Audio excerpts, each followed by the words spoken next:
E é uma grande alegria estar aqui, que bom o convite, que bom, que bom. Obrigada. Sim, e conheço aqui caras, a Compasso vai participar aqui num pique, com a Carlota, com a Fernanda, com a Marta, e falta uma pessoa que não está, parece, não é? Cláudia, não estou aqui A Cláudia. Ai, está ali a Cláudia, pronto.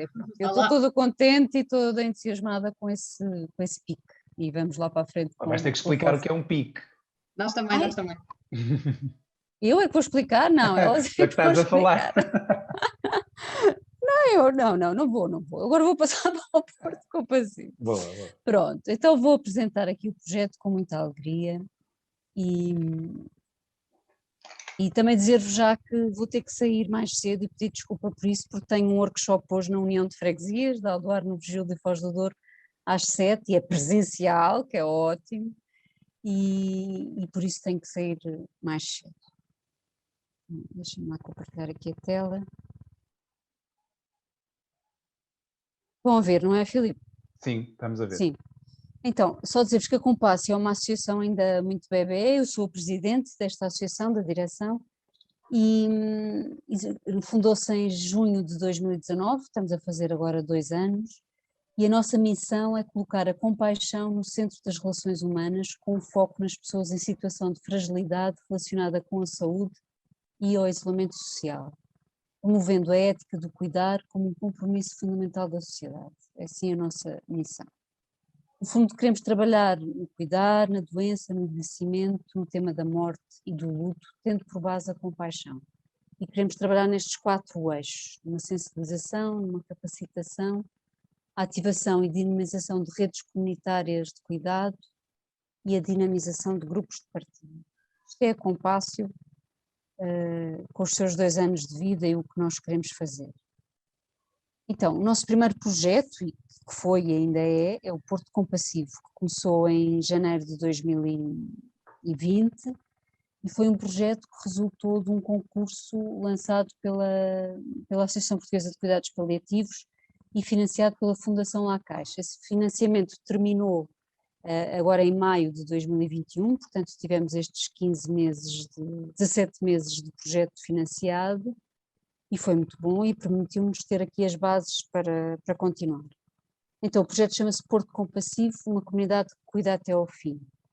E temos como parceiros a Câmara Municipal do Porto, eram ali as 3 uniões de freguesias da Zona Oriental, porque o primeiro ano supostamente era a Zona Oriental, mas depois mudou, agora é para a cidade toda, portanto vamos querer ter as outras juntas de freguesia aqui também, e já somos parceiros da União de Freguesias de Aldoar, no Vigil e Foz do Douro, a Faculdade de Medicina, a Universidade Católica, através da ATES, a Cuidadores, que é uma associação de cuidadores, de apoio a cuidadores informais, e o Grupo ao Terceiro Dia, que é um grupo de partilha de pessoas doentes. Nós pertencemos, o Porto Compassivo pertence a um projeto maior, que é o Portugal Compassivo, já existem 3 comunidades compassivas em Portugal, nós, Borba e Amadora, estão aqui os links. Temos um site, que é o Portugal Compassivo, onde estão todas as atividades que temos, as 3 comunidades.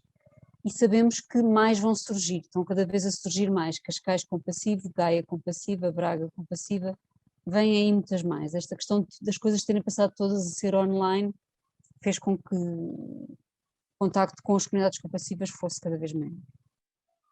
Então, e pertencemos a um projeto internacional, um movimento internacional, que são as comunidades compassivas, que no fundo o que defendem é que as pessoas devem se envolver mais no cuidado das pessoas nas fases mais desafiantes da vida, nomeadamente as de doença crónica, do envelhecimento, do final da vida e do luto.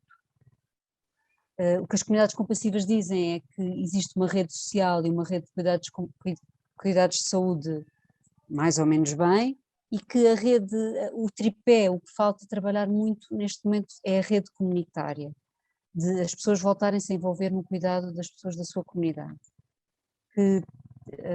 e no fundo é muito um combate à solidão. Que até uma das propagandas das comunidades compassivas é: o bom morrer é responsabilidade de todos. Mas voltando aqui um pouco atrás, o que é a compaixão? A compaixão, porque é às vezes muito mal entendida e é a base das comunidades compassivas, não tem nada a ver com pena e com fraqueza. A compaixão é a profunda consciência do sofrimento do outro e o compromisso pessoal de fazer algo para o aliviar ou evitar. E então, vou-vos mostrar agora um filme sobre as comunidades compassivas. Agora desaparecer.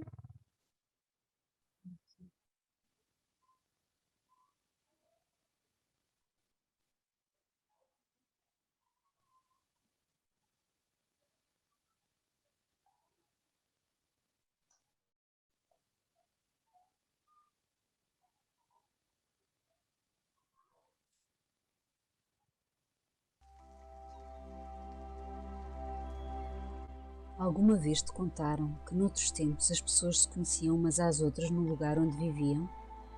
Que quando alguém tinha algum tipo de necessidade, para além da sua família, vinham os vizinhos ajudar-te e oferecer-te o seu apoio e companhia? Algum avô ou avó te contou que o tempo no final da vida era um motivo de encontro, de companhia e de apoio? E que naquela altura ninguém, fosse quem fosse e tivesse o que tivesse, jamais morria e sofria em solidão? Estas coisas, que parecem histórias antigas, na realidade viviam-se diariamente apenas há 2 gerações atrás. Mas o positivo é que agora, na nossa geração, estão a surgir cada vez mais iniciativas comunitárias que favorecem o reconhecimento e empatia pela dor do outro, com uma genuína intenção de aliviar este sofrimento e passar à ação, para fazer parte da mudança nos cuidados de quem precisa. A isto chamamos compaixão, uma atitude inata de cuidar e de servir para o bem-estar de muitos outros. Assim, surgiu o movimento internacional Compassionate Communities, ou comunidades compassivas, que agora se desenvolvem com maior força por todo o mundo, com uma vocação profunda de cuidar, mostrando que o cuidar e o acompanhar podem ser vividos como um privilégio. É uma realidade que a esperança média de vida aumentou até aos 80 e 85 anos e que por múltiplas razões as famílias são mais pequenas. Isto faz com que as doenças crónicas com muitas necessidades de cuidados sejam vividas muitas vezes em solidão e com uma alta carga de trabalho para o cuidador principal.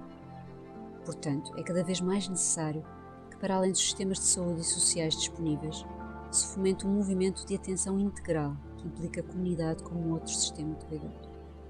Desta maneira, vai-se permitir que as pessoas que sofrem de doença em fase avançada ou estejam na fase final da vida possam viver melhor, gerando redes comunitárias que vão ajudar com os seus cuidados, fazendo com que o acompanhar, o cuidar e a compaixão sejam a base da sociedade. Esta iniciativa de comunidades compassivas baseia-se em 3 pilares fundamentais: dar visibilidade às necessidades e às complexas realidades que uma pessoa com doença crónica em fim de vida enfrenta em cada dia, como a solidão, o medo de morrer, o medo de sentir dor e como enfrentam as famílias estas situações, e desta maneira consciencializarmos os cidadãos para a necessidade de se implicarem nos cuidados e no acompanhamento destas pessoas na sua comunidade. Formar e capacitar a comunidade para poder responder a estas necessidades e prepará-la para as formas de cuidado, como o apoio emocional, a comunicação ou a escuta ativa, para poderem entender o sofrimento e adquirir capacidades para o aliviar, pondo-o em prática com as pessoas mais vulneráveis que nos rodeiam. Ao identificar as necessidades da comunidade, procuram-se possíveis formas de encaminhamento dentro do sistema de saúde e do sistema social, ativando também as redes de cuidados comunitários. Convidamos-te para que tu também promovas a compaixão na tua comunidade, para assim voltarmos à essência da cultura de grupo, de família, do cuidado. Aposta numa sociedade em que a solidão não seja a norma e que entre todos e todas possamos melhorar a qualidade de vida das pessoas com doença avançada e aqueles que estão no final da sua vida se sintam acompanhados, cuidados e atendidos. Porque quando não há nada a fazer pela doença, há muito a fazer pela pessoa e pela sua fazer para cuidar. Sejam felizes, pratica a compaixão. Se quiseres ser feliz, pratica a compaixão. O Dalai Lama.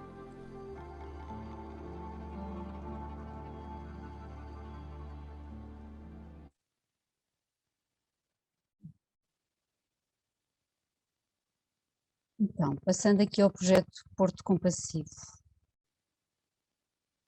tá com dor no corpo, Oh. procure seu postinho para se tratar.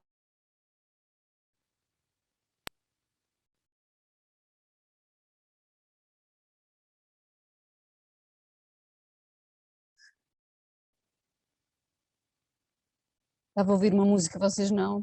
Não sei. Sim. Era o vídeo do YouTube a seguir. Sim. Bom, agora partilhar aqui o PowerPoint novamente. Então, nós no fundo queremos com o projeto Porto Compassivo, queremos duas coisas. Queremos mudar mentalidades sobre o fim de vida, sobre a doença, sobre o luto. Queremos reativar redes de cuidado. Queremos contribuir para que o Porto se torne uma cidade mais compassiva através de dois objetivos: sensibilizar e capacitar para o cuidar e para a naturalidade e normalidade da morte e do luto, e criar uma rede de colaboração para pessoas com doença grave e ou incapacitante em fim de vida e para os seus cuidadores. Ao longo deste primeiro ano de projeto não avançamos para o objetivo 2 pelas razões óbvias. Era para ser com os doentes servidos pelos cuidados paliativos do Hospital São João, mas não foi possível. Mas avançamos bastante para o primeiro objetivo. No fundo, o que queremos é que, desde o início da vida até ao fim da vida, cuidarmos com amor uns dos outros, nós todos como comunidade. Cuida com amor até ao fim, do início até ao fim. Por isso, Porto Compassivo, uma comunidade que cuida até ao fim. Começamos com uma conferência inaugural em janeiro de 2020, para apresentar o projeto à cidade. Foi muito bom, tiveram 120 pessoas e tivemos um convidado internacional, o Pachi Del Campo, a apresentar a sua experiência de comunidades compassivas, e foi muito positivo. Depois começámos com os workshops para o objetivo de sensibilização e capacitação. Estes 3 primeiros foram presenciais, sobre a compaixão, sobre a linguagem de sofrimento, o que dizer e não dizer ao pai, ao amigo, à irmã que está doente e em tempo de fim de vida. Todos somos cuidadores em potência. Portanto, foram workshops muito participativos, fazíamos muitos trabalhos de grupos, e tentar chegar com as pessoas, no fundo, para responder à pergunta: como é que eu posso tornar a minha comunidade mais compassiva? É sempre esse o objetivo. Depois veio a pandemia e começámos com os workshops online, os temas da compaixão, da solidão dos mais velhos, da morte, do luto, o treino da compaixão, as artes na promoção da saúde, uma comunidade de cuida até ao fim, que tem a ver com comunidades compassivas e cuidados paliativos, como te cuidas tu, cuidador, a importância dos cuidadores se cuidarem, a autocompaixão, o autocuidado. Cuidar não é um peso, é um privilégio, é uma frase de um médico espanhol. Então convidámos cuidadores formais e informais para comentar esta frase. O ser cuidador informal com compaixão, como é. Esta questão da vizinhança na pandemia, o que é que podemos aprender com as coisas boas que aconteceram e como é que podemos mantê-las e continuá-las e promovê-las. Depois o tema do envelhecimento, este é do ter 97 anos, o fim de vida, o medo da morte e o sentido da vida. E estou mortinho por chegar aos 78, portanto a questão do envelhecimento, todos vamos morrer, 100% de eficácia.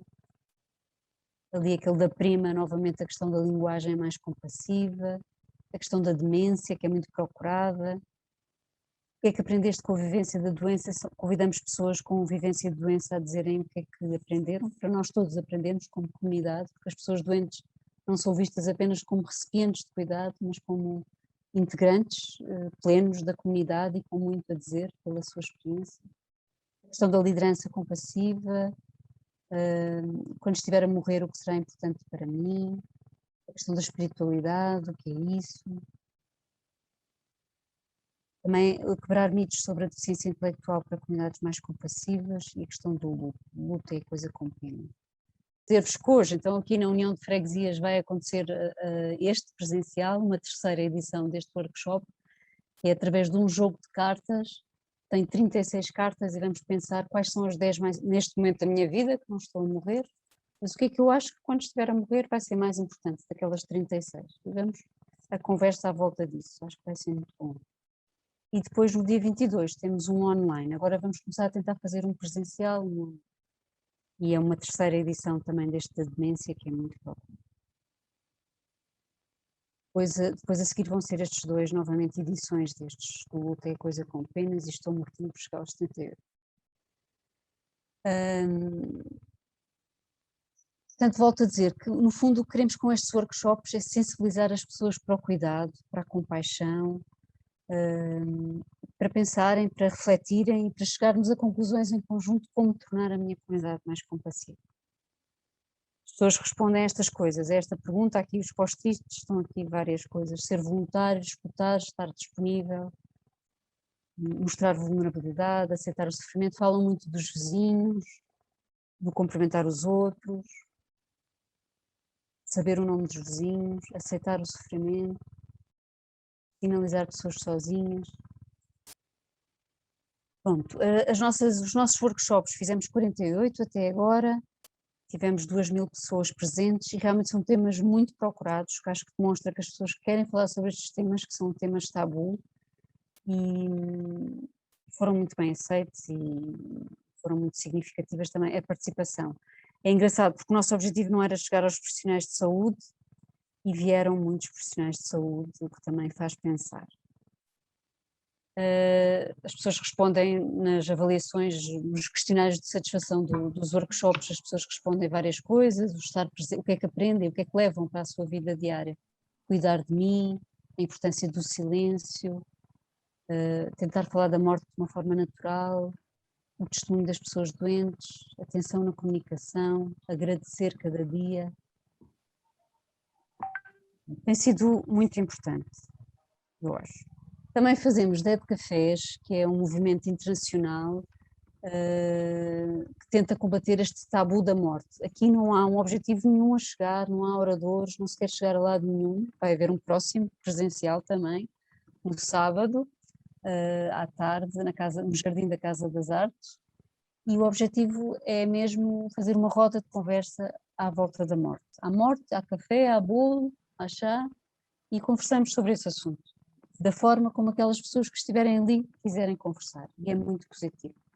E é engraçado que mesmo no anúncio dos Dead Cafés diz que mesmo que não apareça ninguém no Dead Café, e nunca nos aconteceu, já é uma grande coisa publicar um Dead Café, para suscitar conversas lá em casa sobre isto. E é mesmo importante. Também temos os materiais todos para fazer este mural Antes de Morrer Quero, que também é um movimento internacional, que a pessoa é arte urbana, instala-se num espaço da cidade central e as pessoas são convidadas a responder, a completar a frase Antes de morrer eu quero. No fundo é muito para relembrar às pessoas a finitude da vida e a importância de a aproveitar bem. Como digo, temos os materiais todos, não avançamos por causa da pandemia, mas mal possamos, vai haver aí um mural do Before I Die no Polo. Temos também um projeto das cartas compassivas, que é uma correspondência em carta, à moda antiga, com selo, correio, para pessoas idosas, para séniores, que queiram corresponder-se com outras pessoas, com mensagens positivas, e no fundo é uma iniciativa que pretende promover o início de uma relação através da carta, que depois poderá tornar-se presencial. Também fizemos um grupo de partilha dirigido a pessoas doentes, 7 sessões para integrar e encontrar um sentido. Foi muito, muito bom. Tivemos 8 pessoas, foi dinamizado por 2 facilitadoras e 4 convidadas e foi muito, muito bem avaliado. E a Compássio acredita muito nesta questão da partilha. Queremos muito apostar em grupos de partilha para pessoas doentes, para pessoas em luto e também para profissionais de saúde e profissionais na área social que trabalhem com a questão da morte, do fim de vida e do envelhecimento e do luto. Acreditamos muito no poder da partilha.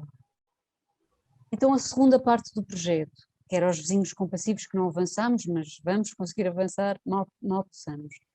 Está a Dona Domingas no centro do projeto. A ideia é mesmo esta, ter uma pessoa, eu vou-lhe chamar a Dona Domingas, no centro. E ela é apoiada por uma rede social, por uma rede de cuidados de saúde, e o que nós queremos muito é trabalhar a rede comunitária. Num planeamento centrado na Dona Domingas, através também de uma pedagogia da interdependência, não é ajuda, são ações de colaboração, estamos todos ao mesmo nível, ganhamos todos os que participarmos nesses círculos de cuidado, também quem participa com a intenção de ajudar também vai ser ajudado. Todos temos muito a dizer uns aos outros, por isso são ciclos de interdependência, de colaboração. E centram-se muito ter uma pessoa com uma doença avançada, em fim de vida, uma doença crónica, ter essa pessoa no centro, selecionar essa pessoa, conhecer essa pessoa e fazer o mapa do cuidado, que é feito com ela e com o seu cuidador principal, e no fundo ver todos os apoios que a pessoa já tem e o que é que lhe falta, e quais são os seus desejos e quais são os seus sonhos. Então depois ir à comunidade, através do mobilizador comunitário, e tentar dinamizar um grupo de vizinhos compassivos da Dona Domingas. E que serão colaborações ao nível de solidão, de fazer companhia, de ir às compras, de passear o cão, nada que interfira com os serviços de saúde ou os serviços sociais. E também muito com o conhecimento dos serviços, a trabalhar muito em rede com os serviços sociais e os serviços de saúde. E no fundo o objetivo do projeto, assim a longo prazo, é aumentar as redes comunitárias, que as pessoas depois de participarem nestas redes pequeninas de apoio e colaboração a uma pessoa, não precisam de projeto nenhum Porto Compassivo para avançar e depois avancem sozinhas e digam, gostei tanto de acompanhar a Dona Domingas até ao fim, fez-me tão bem, cresci tanto como pessoa, como ser humano, e agora estou a ver que há ali o Sr. José no prédio que anda de bengala, será que nós aqui os vizinhos não nos podemos organizar? No fundo é esse o sonho, que não seja preciso projeto Porto Compassivo nenhum. E pronto, é isto. Obrigada. Está aqui o meu e-mail.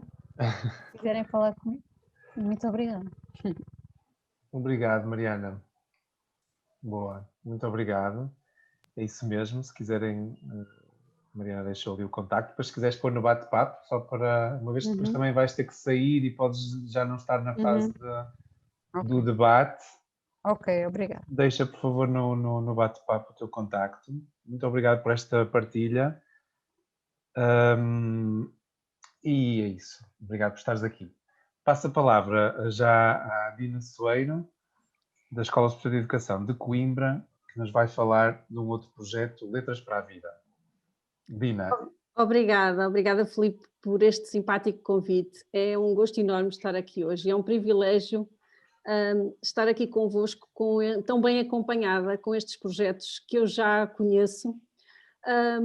Este projeto do Porto Compassivo tenho apresentado aos meus estudantes da licenciatura de Gerontologia Social e do mestrado em Gerontologia Social, e as escolas de segunda oportunidade têm sido também estudadas pelos estudantes da licenciatura em Animação Socioeducativa que também temos e do mestrado em Educação de Adultos e Desenvolvimento Local. Portanto, eu sinto-me de alguma forma em família, e sobretudo porque há aqui um aspecto em comum que nos une, que é a paixão pelo que estamos a fazer, e que eu reconheço nos dois projetos que tenho o privilégio hoje de estar aqui a acompanhar também. Portanto, muito obrigada por esta oportunidade, que para mim é dor.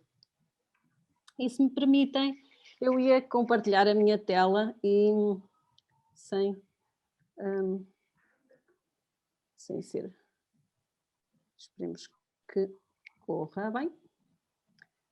Eu penso que já estarão a ver a minha tela, certo? Ainda não o PPT, que ele está a abrir. Oh. Agora sim, penso que sim. Confirmem-me só sim, não sim? Sim, estamos a ver, sim. Obrigada. Sim. Muito obrigada. Então, este projeto Letras para a Vida é um projeto que nos apaixona, e está aqui a Sílvia, minha amiga e colega da coordenação. Estão também alguns estudantes e diplomados da Escola Superior de Educação, que de alguma forma também têm ligação a este projeto. Obrigada também por terem vindo, assim como todos os participantes. Muito obrigada pelo vosso interesse. Eu escolhi hoje o título para a nossa partilha aqui, Educar, Cuidar e Desenvolver, porque o projeto Letras para a Vida também é isso. É a educação, sobretudo, mas também é cuidado no sentido do olhar o outro e de estar com o outro e de viver com o outro, como também a Mariana nos mostrou no projeto anterior, com o objetivo de desenvolvimento das pessoas, desenvolvimento das comunidades, dos territórios, e somos neste momento 28 parceiros a trabalhar nesse desenvolvimento, desde a Escola Superior de Educação do Instituto Politécnico de Coimbra até à Faculdade de Psicologia e Ciências da Educação da Universidade. Temos as câmaras municipais, os municípios e juntas de freguesia, que são extremamente importantes na possibilidade de desenvolver este trabalho. Temos também algumas empresas, IPSS e associações locais. E são estes parceiros que, empenhados, nos permitem desenvolver este trabalho. E este trabalho surge também por causa desta realidade ao nível da educação, e nós temos aqui o relatório de 2020 da OCDE. Não há indicadores relativos à educação de pessoas com mais de 64. Há assim aquele manto do Harry Potter, não é? Invisível por cima desta população que está a aumentar, e é uma conquista grande o envelhecimento das pessoas, não é? Envelhecer é bom, desde que seja de facto envelhecer bem, e é uma conquista grande e que ao nível da educação tem sido de facto desvalorizada. E temos de trabalhar neste sentido para que os adultos não fiquem para trás. Nós temos um projeto que tem várias dimensões, é um projeto de intervenção comunitária, de educação de adultos baseado numa metodologia não formal, mas porque somos também uma escola e somos ensino superior, promovemos investigação aplicada. Temos connosco, felizmente, um conjunto de amigos críticos que constituem a nossa comunidade de prática e oferecemos também formação na área da educação de adultos e nas metodologias muito baseadas na componente teórica que Paulo Freire, este ano celebramos o seu centenário, nos deixa, assim como também outras dimensões que para nós são relevantes. E deixo-vos aqui alguns dos nossos senhores inspirados, na verdade são mais homens, não temos muitas mulheres. há aqui de facto um desequilíbrio a este nível, mas há aqui umas referências que para nós são muito importantes. Pronto, é de facto um trabalho de aprendizagem em serviço. Os nossos estudantes têm o privilégio de connosco, docentes, irem para as comunidades e aprenderem com as pessoas e contribuírem também para o desenvolvimento dessas comunidades. Temos vários objetivos, entre os quais a promoção da alfabetização, da alfabetização a vários níveis e de várias literacias. Promovemos a oportunidade de aprendizagem, capacitação e empoderamento, autoestima, autoeficácia, a participação e a inclusão social, oportunidades de aprendizagem intergeracional, a partilha, a reflexão, a investigação e a educação de adultos, a reciprocidade entre o ensino superior e a comunidade e também uma valorização pública e política da educação de adultos para todas, para todos, para além da qualificação, independentemente da idade. Teríamos 185 participantes, devo-vos dizer que com a maldita pandemia perdemos 5, foi muito duro para nós. A pandemia foi de facto devastadora. Estavam organizados em 14 grupos, tínhamos pessoas entre os 20 e os 95 anos, mas como vos digo, a idade não é critério. Maioritariamente mulheres, temos pessoas de etnia cigana, imigrantes, idosos institucionalizados e outros não institucionalizados, alguns com demência em fase inicial e pessoas com necessidades educativas especiais. Reúnem-se, infelizmente, só uma vez por semana, em vários locais, dias e horários. O objetivo é descentralizar, ir onde as pessoas estão e onde elas vivem ou se podem reunir, normalmente nas associações. Estamos na Baixa de Coimbra, estamos em Condeixa, em várias aldeias, estamos em Penacova, quer na biblioteca, quer na Casa do Povo, estamos em Vila Nova de Poiares também numa associação. Portanto, a ideia é chegar onde as pessoas estão e são as próprias comunidades que nos vão chamando, assim como as câmaras municipais e as associações que vão conhecendo o projeto, que ficam curiosas e que depois querem levar também para os seus territórios e o projeto vai crescendo com essa participação. A nossa equipa maravilha é uma equipa multidisciplinar com mais de 50 dinamizadoras e dinamizadores, envolve professores, estudantes, estagiários de diversas licenciaturas e mestrados, desde animação socioeducativa, gerontologia social, mas também estudantes de comunicação social e outros. Envolve também técnicos e voluntários, técnicos disponibilizados pelos parceiros, por exemplo, a Câmara de Penacova. Nos dias em que temos oficinas, disponibiliza os seus técnicos superiores de educação para virem colaborar connosco, o que é excelente. Os estudantes envolvem-se no projeto a vários níveis, desde a questão do diagnóstico das necessidades e potencialidades, à planificação, à implementação, à avaliação e à própria disseminação. São membros ativos da comunidade de prática. A nossa metodologia não formal, que não está baseada nos déficits, mas na literacia da vida. Nós partimos daquilo que as pessoas sabem, das suas histórias de vida, da sua riqueza. E a planificação e a avaliação são flexíveis e participadas. Não é um curso, não levamos um programa feito, nós construímos o percurso e as oficinas a partir daquilo que as pessoas querem fazer, portanto, baseado na andragogia e na aprendizagem autodirigida de Malcolm Knowles. Baseia-se também na pedagogia da autonomia e da esperança de Paulo Freire, o método ou a abordagem metodológica também de Paulo Freire para a aprendizagem da leitura e da escrita, num diálogo horizontal em que nos sentamos todos à volta de uma mesa. Agora vamos nos sentar à volta de mesas mais pequenas, com pequenos grupos, mas que permite de facto esta partilha. As artes são extremamente importantes, portanto a música, a poesia, a literatura e de base local, por exemplo em Condeixa não fazia sentido, temos algumas participantes que conheceram o Fernando Namora mas nunca o tinham lido, não é? O Miguel Torga, por exemplo, são incontornáveis porque são muito valiosos na cultura local e nacional, obviamente.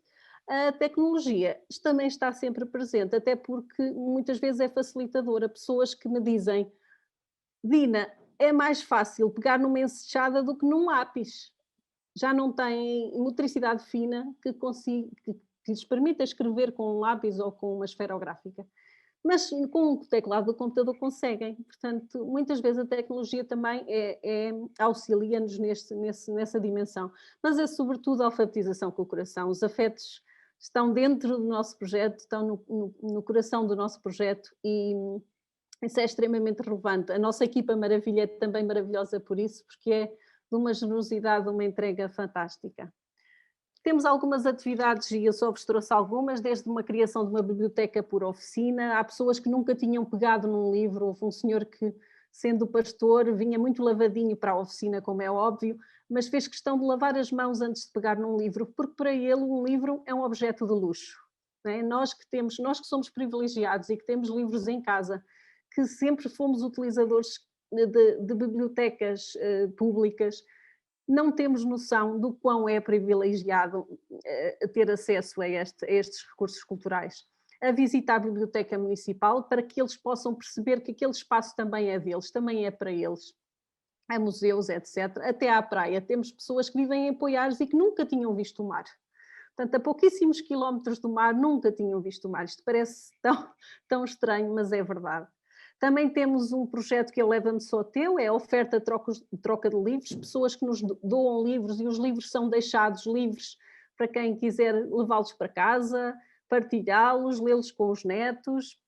E um projeto também, uma atividade dentro do projeto O Chegou o Correio, que é a troca de correspondência intergeracional entre avós e netos, participantes e crianças das escolas. Assim como a escrita para o Diário de Coimbra, e temos um senhor que nos dizia, eu só pensei aparecer no Diário de Coimbra quando fosse na necrologia, quando morresse. Mas agora não, eu escrevi no Diário de Coimbra e mais, o Diário de Coimbra vai chegar à América, onde eu tenho os meus familiares, e eles vão poder ler o que eu escrevi no Diário de Coimbra. Portanto, isto é de uma importância para as pessoas, de uma valorização daquilo que elas sabem, daquilo que elas são capazes, fantástica. Também escrevem cartas de amor, como esta aqui, estamos casados há 47 anos e nunca tinha escrito. Esta senhora escreveu a carta de amor, pô-la no correio com selo e depois escondeu-se à espreita para ver o marido ir buscar a carta à caixa. Foi muito engraçado. Algumas outras atividades relacionadas com a literacia digital, não só a literacia digital do ponto de vista instrumental, de aprender a trabalhar com a ferramenta, com os computadores, com as tablets, como eles dizem, com os telemóveis, mas também numa perspectiva empoderadora de literacia crítica, não só como consumidores, mas como também participantes e cidadãos ativos, seja no mundo digital, seja no mundo sem ser digital. Os resultados são, de facto, desenvolvimento de competências de literacia, ganhos no bem-estar e autoestima, autoeficácia e, sobretudo, na esperança da educação, porque muitas destas pessoas não tinham esperança, achavam que a educação já não era para elas. E não estamos a falar só de pessoas mais velhas, estamos a falar de jovens também, que pensam que a educação não é para eles. Isso é extremamente importante, recuperar essa esperança. Promovemos também a empregabilidade, sobretudo mulheres desempregadas de longa duração, e motivamos para a formação profissional, para continuar os seus estudos, isso é muito relevante também. A equipa beneficia muito com esta participação, não só em termos de aprendizagem, mas em termos de enriquecimento pessoal e satisfação pelo benefício das pessoas e das comunidades. Muito mais do que um trabalho académico, são aprendizagens efetivamente para a vida. Esta fotografia é de um dia que já estava a ficar de noite, de uma festa de entrega de certificados que nós fazemos no final das nossas edições, neste caso da edição de primavera de 2019, juntámos-nos no pátio da Escola Superior de Educação e fizemos uma grande festa com a entrega dos certificados, e que os participantes podiam trazer as famílias, pronto, é assim, foi um São João, foi o nosso São João pequenino nessa altura. Os resultados também dos parceiros que são envolvidos, que reconhecem neste esforço coletivo uma maior capacidade de dar resposta às necessidades e potencialidades da população, sobretudo mais velha, mas neste momento com a pandemia, estas oficinas, as letras para a vida, que são dedicadas a escrever e a ler o mundo, estão suspensas. Como vocês veem aqui, são grupos com muita diversidade, os filhos e os netos são sempre bem-vindos, a porta está aberta, literalmente, é obviamente uma participação gratuita. Foram suspensas também as oficinas de literacia digital, as nossas teclas para a vida, e as oficinas Músicas para a Vida. Estas oficinas foram criadas para dar uma resposta mais eficaz às pessoas que connosco, envelhecendo, também apresentavam algum tipo de déficit cognitivo, alguma demência, e nós sabemos, e a investigação também nos mostra isso, que a música é extremamente poderosa para trabalhar a este nível, e para além de promover a literacia, é promotora de bem-estar. Agora, nesta perspectiva da educação de adultos de emergência, nós tivemos, de facto, muitos problemas. Por um lado, o acesso limitado, muito risco de exclusão social, de isolamento. A tecnologia podia ser uma solução, mas havia, de facto, a falta de acesso, alguma resistência e baixas competências digitais. Foi difícil gerir a proximidade social versus a distância física, porque nós, claro, queremos manter a proximidade social, mas tínhamos de manter a distância física, o que não é fácil. A reação foi rápida, muito baseada na colaboração e na solidariedade. Eu acho que mostraram muita resiliência e capacidade de transformação. Centrámos-nos também numa primeira fase na questão da prevenção na educação para a saúde e no cumprimento das recomendações de saúde, na questão da prevenção da violência doméstica, que acontece nas nossas oficinas, naturalmente, trabalharmos estes temas, porque são temas da nossa realidade. O combate às notícias falsas, a desinformação e esquemas fraudulentos. Também o lembrar, porque o foco estava muito na educação das crianças e jovens, os jovens que não iam à escola, mas e a educação de adultos? Também não podia deixar de ser um motivo de preocupação. Portanto, entre a estabilidade e a incerteza dos aprendentes, dos profissionais, dos voluntários, dos colaboradores, de todos, de facto foi um período, e continua a ser, com uma gestão delicada de medo e de esperança e com base também num apoio emocional entre todos. O que é que andámos a fazer? Visitas ao portão, telefonemas. Pedimos aos netos que ajudassem os avós a aprender videochamadas, no caso de ainda não terem aprendido ou não terem tido a oportunidade de ter acesso a equipamentos.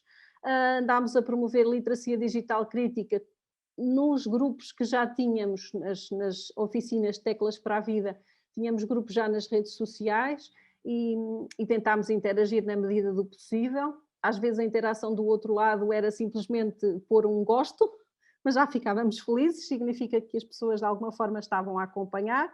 Fizemos também uma festa online com uma fadista que é também muito querida da nossa comunidade, que veio cantar, fazer um concerto online para a nossa festa. Como não houve festa de final de edição, no dia 20 de junho fizemos uma festa online, a possível. Fizemos também uma reunião aberta da comunidade prática do projeto, integrada no SEMAL, no Setembro Mês da Alfabetização e das Literacias, com os nossos colegas da APEFA, da Associação Portuguesa para a Educação e Formação de Adultos, que este projeto é muito importante para nós e dá visibilidade às questões da alfabetização e da literacia, e nós gostamos sempre muito de participar, exatamente para discutir como é que nós íamos fazer face a estes desafios. Trabalhámos também na formação das equipas e animadores em lares e centros de dia, porque as IPSS, estes contextos, são contextos também de educação de adultos, nós desvalorizamos, mas são contextos de vida, não é uma sala de espera, não é uma antecâmara da morte, portanto, são contextos de vida e dentro da vida há aprendizagem até morrer. Portanto, esta formação também envolveu estes profissionais que quiseram participar, em módulos como a literacia digital crítica ou práticas emancipatórias de alfabetização de adultos, e tivemos o nosso encontro online, o Encontro de Educação de Adultos para a Vida, que reúne a comunidade prática, que promove, do ponto de vista também político, a educação de adultos numa perspectiva alargada, uma educação de adultos que vai muito para além da qualificação. Nós sabemos que a qualificação é muito importante, mas não é suficiente, e, portanto, é também nessa abordagem crítica construtiva que nos situamos. O que é que andamos a fazer? Também promover a pedagogia da esperança, que Paulo Freire nos deixa, e acho que faz muito sentido hoje, no sentido de não desistirmos e de continuarmos para nestas águas revoltas, não deixar ninguém naufragar. Temos de ter todos a bordo, incluindo os mais velhos. Temos muitos desafios ao nível do financiamento, da sustentabilidade. Como temos estudantes, há uma participação flutuante nas equipas, nem sempre temos, não é? Porque os estudantes acabam os cursos e vão à sua vida. Alguns deles temos o gosto e o privilégio de continuar a contar com eles, mas nem sempre isso é possível, porque vão para outros sítios do país, e às vezes vão para outros sítios do país e levam o projeto com eles, o que é muito bom. Ter equipas locais e multidisciplinares é muito importante para nós. Outros desafios têm a ver mais com as políticas, com a articulação entre as ofertas de educação e formação de adultos formais e as não formais, numa lógica mais flexível, mais contextual e mais participada. Como eu vos disse, uma educação e formação de adultos para além da qualificação, uma efetiva educação para a vida, não só para a vida do trabalho, porque nós trabalhamos muito, mas não é a nossa vida toda. É para a vida toda, no sentido que é, de facto, do berço à sepultura, para todos e todas, dos jovens adultos às pessoas mais velhas. Queremos ir também onde ninguém vai, onde há reduzida ou nula oferta de oportunidades socioeducativas, com estruturas descentralizadas, baseadas no local. Isso é muito importante. Por exemplo, quando nós fazemos a divulgação, andamos nas feiras para falar com as pessoas, vamos ao centro de saúde pedir às senhoras do secretariado que nos ajudem a divulgar as oficinas. Fazemos um contacto direto com o Sr. João do Café, porque o Sr. João do Café conhece toda a gente e sabe quem é que não sabe ler nem escrever, sabe quem é que pode estar interessado. A senhora que recebe as crianças na escola, que conhece os avós, que conhece os pais e que pode passar a palavra das nossas oficinas. E a melhor forma, e muitas vezes acontece nas primeiras sessões das oficinas, estão poucas pessoas e depois vêm vindo, porque há um passa-palavra, as pessoas vão, experimentam, percebem que aquilo não é bem uma escola, funcionamos de uma forma diferente, porque muitos deles têm, de facto, uma relação até de medo com um modelo escolar, portanto, temos de ultrapassar isso muitas vezes. E depois a questão do envolvimento da comunidade, o descrédito do valor do investimento na educação das pessoas idosas e em contextos de isolamento. Para que é que lá vais? Só lá estão 2 pessoas. Então, se lá estivesse uma, bastava. Quer dizer, não é o número, não é? De facto, o nosso trabalho é relevante, mesmo que seja só por uma pessoa. Esta ideia de não deixar ninguém para trás, com condições facilitadoras de participação, quer do acesso, quer do sucesso, por exemplo, com conciliação entre o trabalho e a família, e as mulheres, ainda mais na pandemia, foram muito, muito prejudicadas. Não é? Comunicar melhor a educação de adultos, também a nível científico e técnico, mas também para a sociedade em geral, dando visibilidade à educação de adultos não formal, através dos canais habituais, e dando protagonismo aos protagonistas. Está aqui a Dona Rosa, que é fantástica, que é das melhores embaixadoras, que vai à Câmara Municipal e pergunta: Sr. Presidente, como é? Ainda não há oficina este ano? Como é? Estamos à espera. Portanto, não há melhor do que a Dona Rosa para pôr isto a mexer.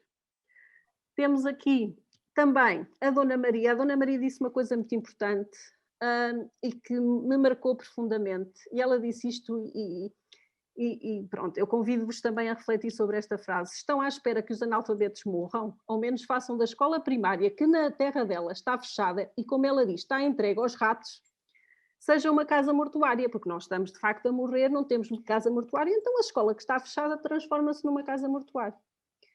Nós podemos dizer com muito orgulho que conseguimos abrir a escola e aos sábados ter as oficinas com a escola aberta, limpinha e sem ratos, com pessoas a aprender.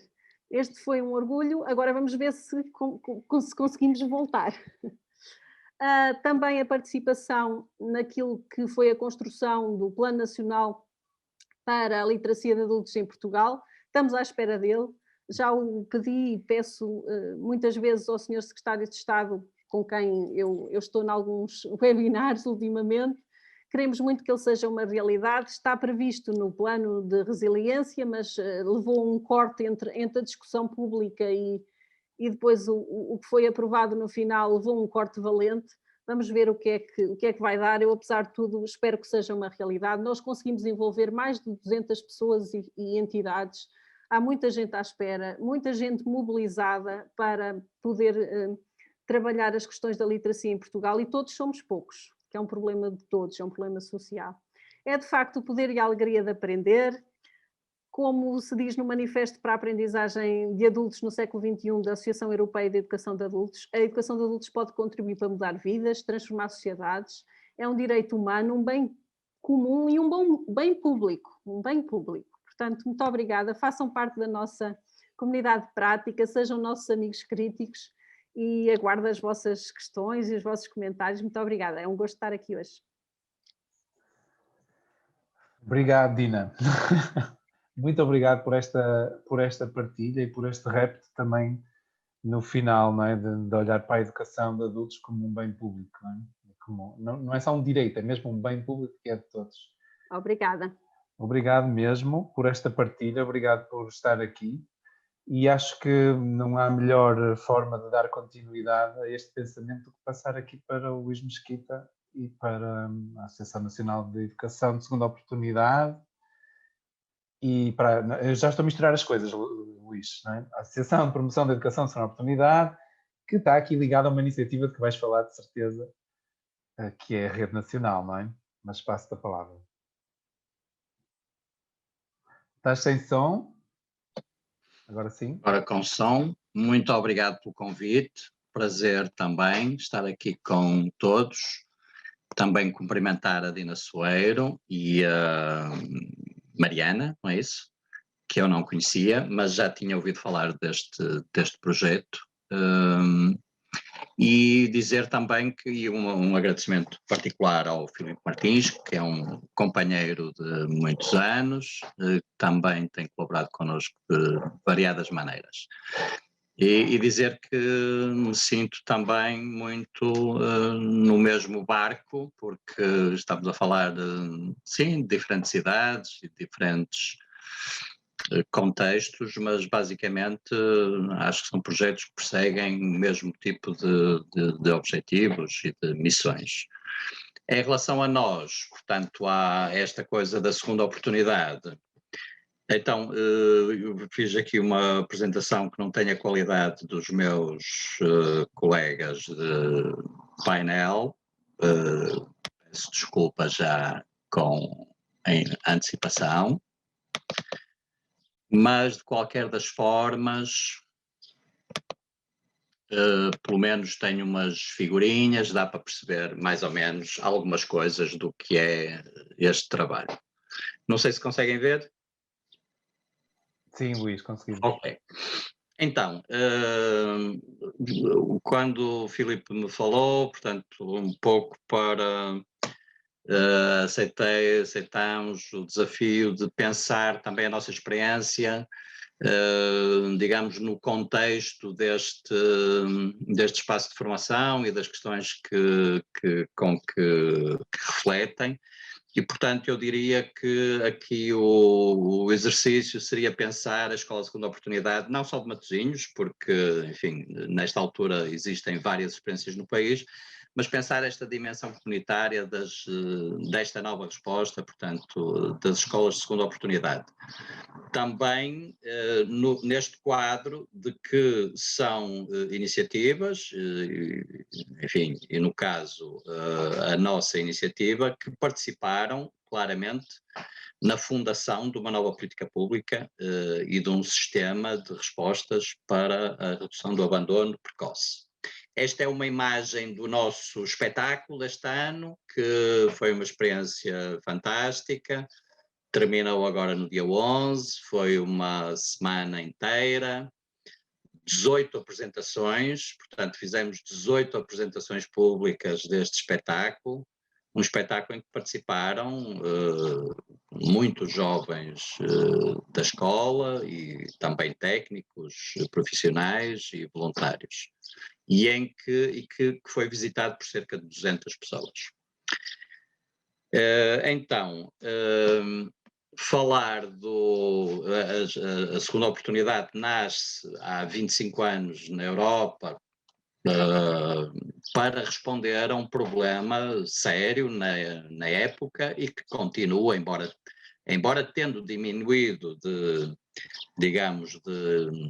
intensidade, continua a ser um problema grave, que é o problema das baixas qualificações de jovens portugueses e no quadro das baixas qualificações da população adulta. Como sabemos, é um problema muito sério em Portugal.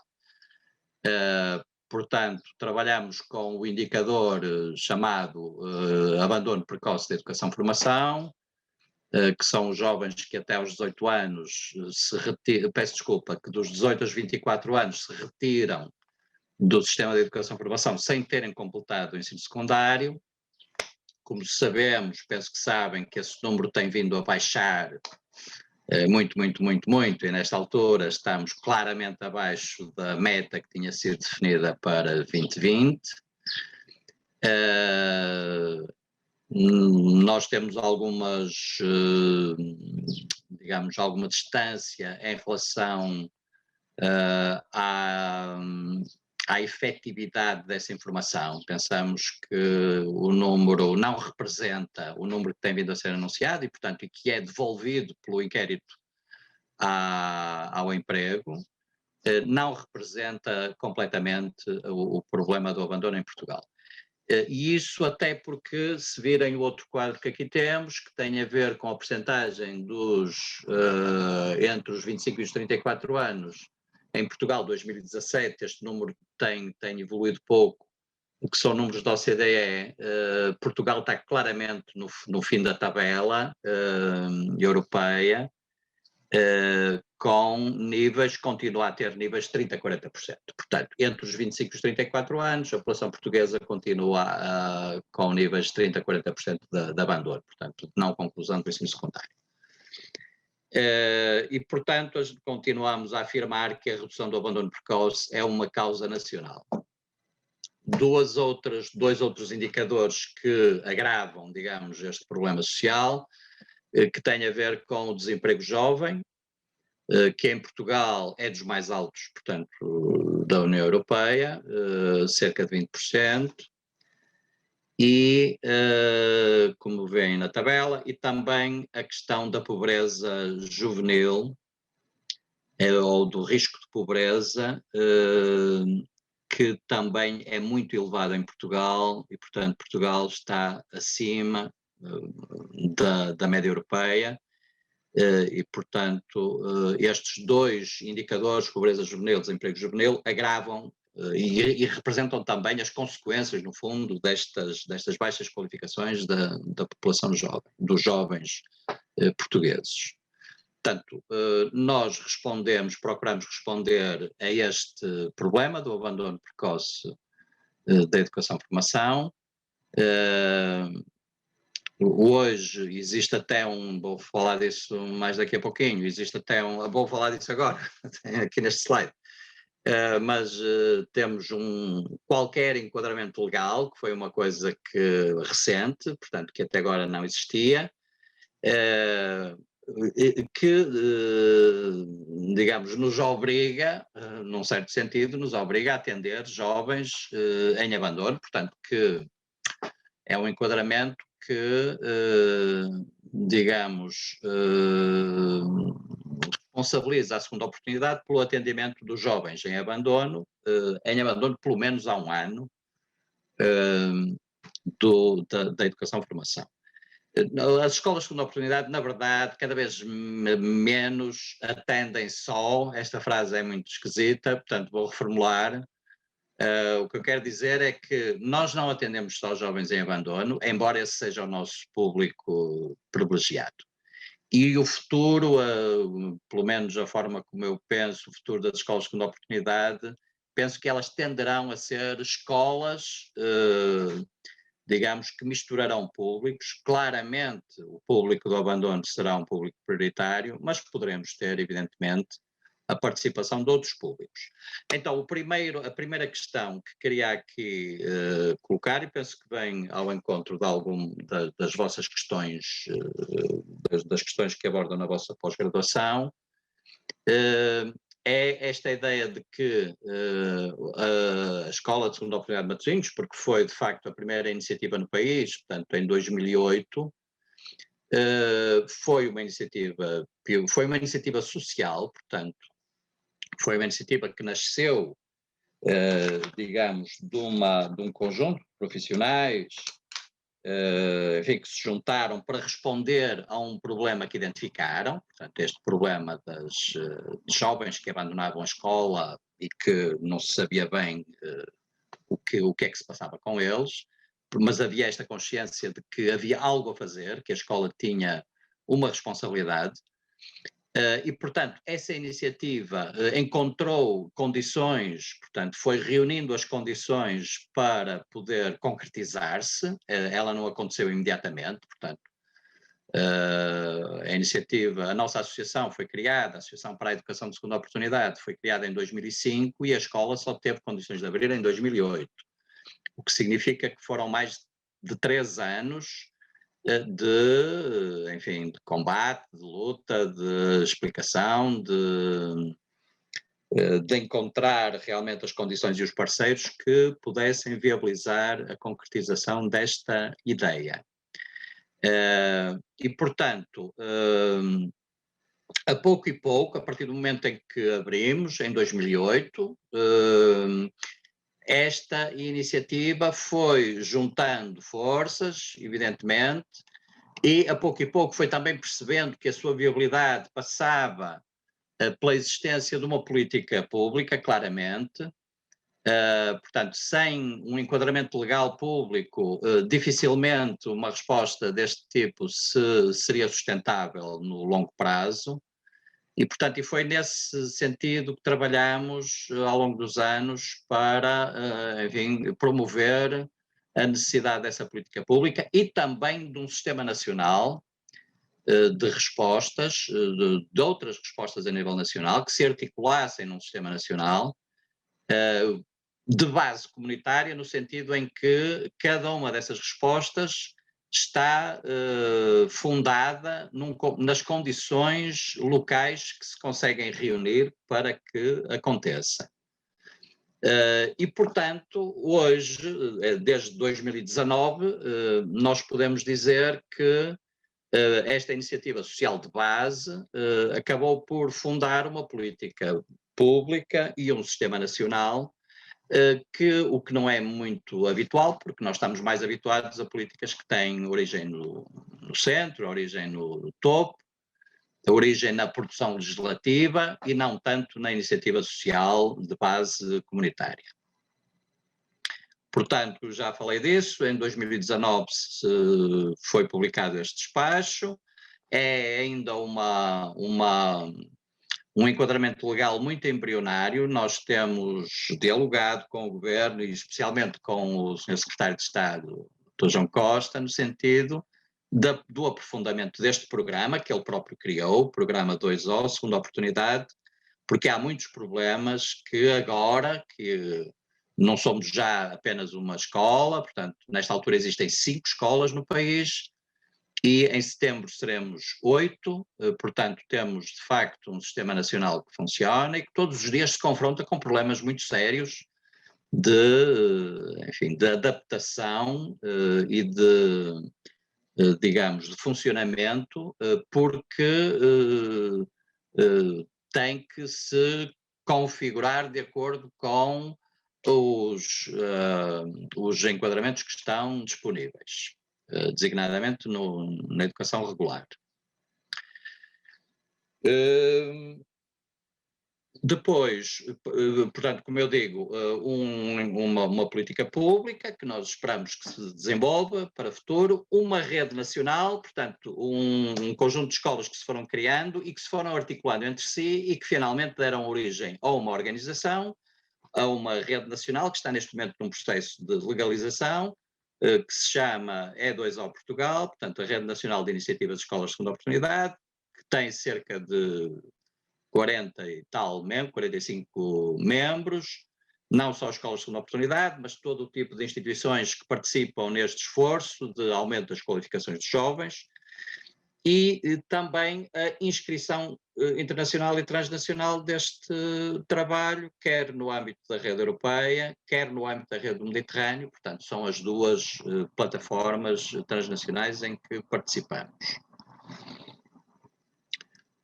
Uma segunda questão que tem a ver com a dimensão comunitária deste projeto, que é o facto de ele estar baseado numa parceria local. No nosso caso, Matosinhos, a Escola de Segunda Oportunidade de Matosinhos, agrupou uma parceria local em que participam o Ministério da Educação e a escola pública, digamos, de proximidade. No nosso caso, há outras escolas mais próximas, enfim, havia ali uma razão histórica para nos ligarmos ao agrupamento de escolas Professor Oscar Lopes, que aliás foi uma escola que eu abri, de que fui o primeiro, na altura, presidente da Comissão Instaladora, e portanto também por essa razão acabou por ser o agrupamento de escolas a que ficámos ligados. Para além do Ministério da Educação, o município de Matosinhos, evidentemente, no nosso caso o município de Matosinhos, o parceiro municipal tem uma importância muito grande, porque assegura um conjunto de tarefas e de funções muito importantes, designadamente o financiamento. Portanto, uma boa parte do financiamento, uma boa parte, enfim, cerca de 30% do financiamento da escola é assegurado pelo município, mas depois, sobretudo ao nível da logística de funcionamento, do edifício, das condições de funcionamento, o município tem dado uma colaboração fantástica e agora estamos foi agora anunciado recentemente, saiu nos jornais do fim de semana passado, que o município de Matosinhos se comprometeu a construir um edifício novo para a Escola de Segunda Oportunidade. Portanto, o projeto foi apresentado durante este nosso espetáculo, é um projeto fantástico, demorará ainda algum tempo a construir, mas será um elemento muito importante de desenvolvimento deste projeto.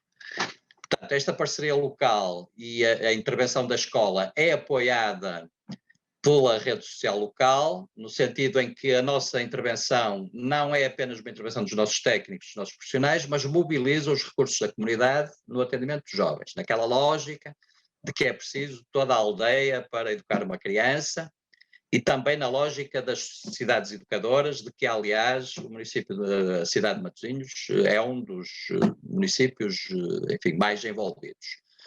Esta cultura local de trabalho em rede está também muito enraizada em Matosinhos e, portanto, é bastante fácil, vamos dizer, colaborar com diversas instituições neste trabalho.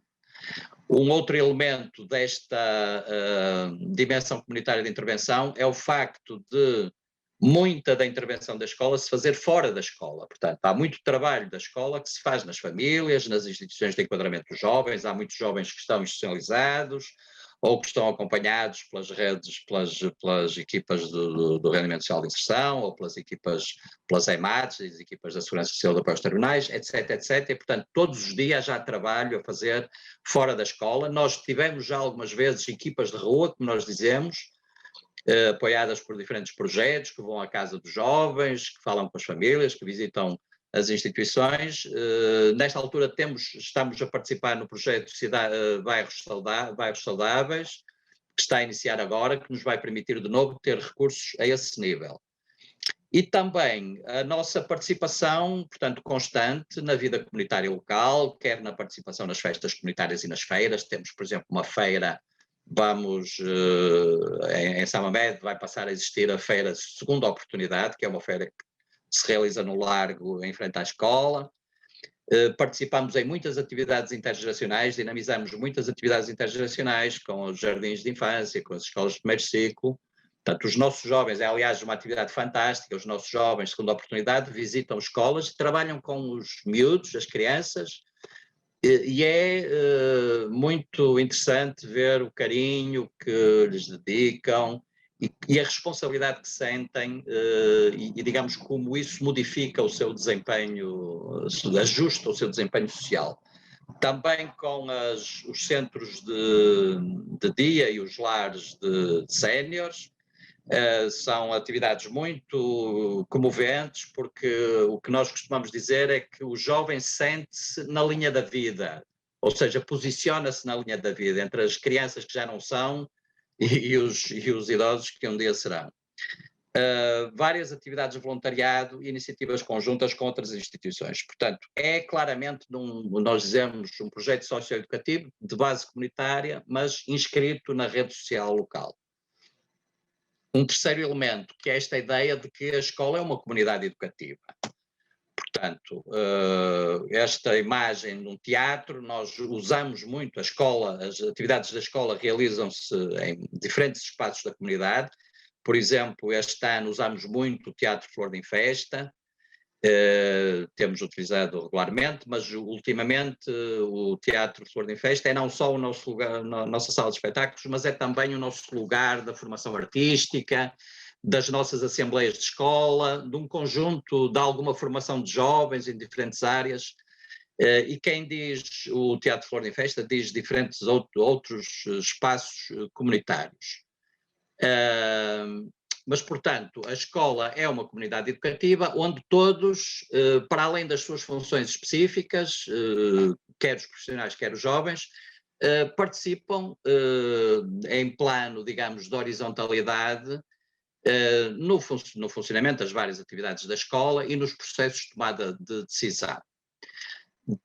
As formas de aprendizagem são também participativas. Por exemplo, os planos de formação, a escola organiza-se em torno de planos individuais de formação e mudança, que nós chamamos, que são geridos tendencialmente pelos jovens, progressivamente pelos jovens, as assembleias de escola de que já falei, os círculos, como vemos aqui na imagem, portanto, que são o nosso dispositivo pedagógico básico, por exemplo, o Teatro Fórum, que usamos com muita regularidade, e todo o tipo de projetos que vão ao encontro dos interesses, das necessidades dos jovens, no sentido de que o conhecimento necessita da participação dos aprendentes e não é apenas, portanto, a educação não é a educação bancária de que falava o Paulo Freire.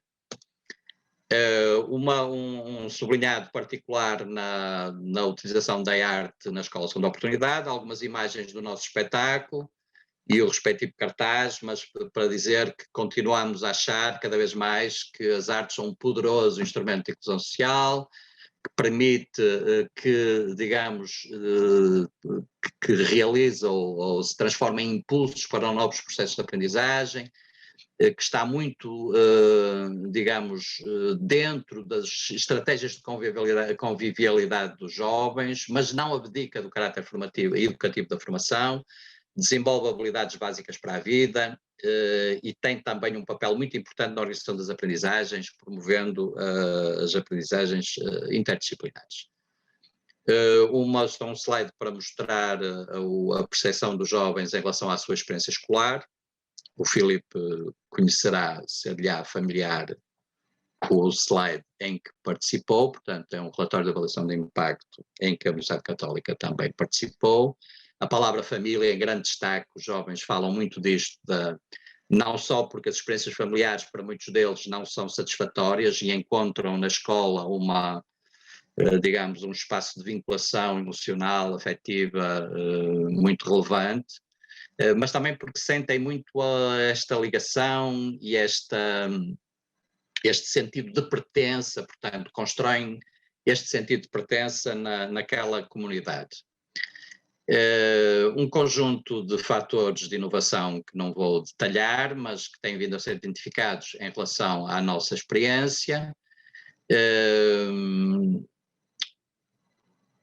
Enfim, só falar talvez da questão dos processos de comunicação. Nós dizemos muito que os processos de comunicação têm que ser muito ricos, interativos evidentemente, dinâmicos, bidirecionais, e esta ideia também que nós conquistamos a comunicação com os jovens. Ela não é garantida à partida, não é? Portanto, nas escolas regulares a gente chega a uma sala de aulas e os jovens naturalmente são nossos interlocutores. Não é isso que se passa em nenhum processo de comunicação e também não é isso que se passa na Escola Segunda Oportunidade e, portanto, nós temos que ir conquistando e ganhando a confiança dos jovens, como de qualquer outra pessoa, para podermos construir uma aprendizagem que se baseie nessa relação pessoal que se vai construindo e que é diferente com cada pessoa. Alguns resultados de agora 13 anos de intervenção, estes são os números do ano passado, começam a ser números com alguma relevância, estamos a aproximar-nos dos 1000 jovens atendidos, portanto este ano nós atendemos cerca de 60, 70 jovens por ano, enfim, 1000 já é o meu otimismo a falar, mas portanto à volta de 800 jovens, com taxas, digamos, de saídas positivas. Há um conceito que nós desenvolvemos, que é o conceito de saída positiva, que não é apenas a certificação escolar ou profissional, mas que passa também por exemplo, transições bem-sucedidas para o emprego ou para a continuação da formação. Portanto, taxas muito elevadas de saídas positivas, uma resposta que continua a ser predominantemente ou maioritariamente masculina, portanto, claramente mais rapazes do que raparigas. E um último ponto, para falar desta questão da escola e da formação como espaço de ajuda e de cuidado. Este jovem que aqui escreve esta coisa fantástica num mural de uma escola de primeiro ciclo que nós pintamos, é uma outra atividade da escola, portanto, pintar os murais da comunidade, os muros da comunidade, e as pessoas transformam o mundo, que é um velho slogan da educação de adultos dos anos 70, porque, enfim, todos estes jovens têm as suas histórias e quando olho para esta imagem e para este rapaz lembro muito bem às vezes quando falam da Escola Segunda Oportunidade dizem, vocês são muitos para tão poucos jovens, que não é muito verdade. Nós teremos uma equipa à volta enfim, que vai variando, mas poderá andar à volta de 20 pessoas, com diferentes, digamos, tempos de permanência na escola, e teremos 60, 70 jovens, atendemos cerca de 60, 70 jovens por ano. Mas o que se passa é que alguns jovens exigem muitas vezes, um jovem só exige muitas vezes a presença e o cuidado e a atenção de vários profissionais. Portanto, se queremos realmente ter resultados, temos que, digamos, alocar os recursos que são necessários. Portanto, só mesmo para terminar, falar desta questão que é muito sensível na escola, que é a questão da aceitação incondicional, este conceito do Rogers que nós praticamos. Portanto, não julgamos os jovens, portanto, os jovens apresentam-se como são, com os seus consumos, com as suas particularidades, com a sua imagem, e a única condição é que façam a experiência da escola, que procurem estar presentes, dedicar-se ao seu plano que é construído digamos, com eles, não é? Portanto, os planos individuais de formação são construídos com os jovens. Também outra ideia é contrariar este fatalismo da educação escolar que diz tem que ser agora ou nunca, portanto, é agora no último período ou não sei o quê, ou em junho, porque senão chumbas, reprovas e agora só para o ano. Portanto, Nós procuramos contrariar estas representações fatalistas, digamos, da vida em geral e da formação, porque a segunda oportunidade é isso. Os jovens farão no seu momento, quando for o momento certo. Alguns demoram mais tempo, outros demoram menos. Enfim, nós estamos ali para assistir os seus processos e não para julgá-los. Um último elemento para dizer que procuramos que esta relação de ajuda e de cuidado seja uma relação orientada por princípios de emancipação e não por princípios de assistencialismo. Portanto, a ideia é que os jovens consigam tomar a sua vida nas suas mãos e desenvolver percursos de vida mais satisfatórios. Esta localização da segunda oportunidade ali na interseção entre a educação escolar, formação vocacional e educação de adultos, portanto, movemos-nos aqui em vários tabuleiros e, para além de esta resposta procurar responder ao abandono precoce, também contribui para a diversificação dos sistemas de educação-formação, por forma a responder à diversidade dos públicos. Uma das críticas que se faz à educação de segunda oportunidade é que não devia haver educação de segunda oportunidade, devia haver só educação de primeira oportunidade. Isso é pensar que uma única resposta formativa resolve o problema de toda a gente. E não é assim, e, portanto, cada vez menos nós precisamos diversificar, não dualizar, portanto, esta questão, não construir percursos, digamos, menos valorizados, mas diversificar e ajustar as respostas formativas aos diferentes públicos. E também nós inscrevemos-nos claramente nesta moderna tendência de alargamento da educação espaço comunitário. Muito bem. E por último, então, só uma imagem deste movimento nacional, da segunda oportunidade. Isto é uma imagem do nosso segundo encontro nacional. O terceiro foi online, por causa da pandemia. Mas claramente somos um movimento implantado no país, na área metropolitana do Porto, na área metropolitana de Lisboa. Vão abrir no próximo ano escolas também em Tomar. Existe processos com, enfim, algum significado em Espinho, na Trofa, etc. E, portanto, como eu disse, não só as escolas de segunda oportunidade participam neste movimento, mas também os municípios, mas também as comissões de proteção de crianças e jovens, mas também todo o tipo as universidades participam da nossa rede nacional e, portanto, a nossa expectativa para acabar é que que as escolas de segunda oportunidade se possam afirmar no contexto do sistema educativo português como uma resposta que tenho uma atenção muito particular a estes jovens que precisam da nossa ajuda agora, não é daqui a 1 ano, nem 2, nem 5, portanto precisam da nossa ajuda agora, mas são respostas que são muito mais do que isso e que são respostas que também contribuem para a renovação da educação e da formação em Portugal, que, como sabemos, está muito precisada disso. Peço desculpa de vos ter tomado muito tempo. Muito obrigado.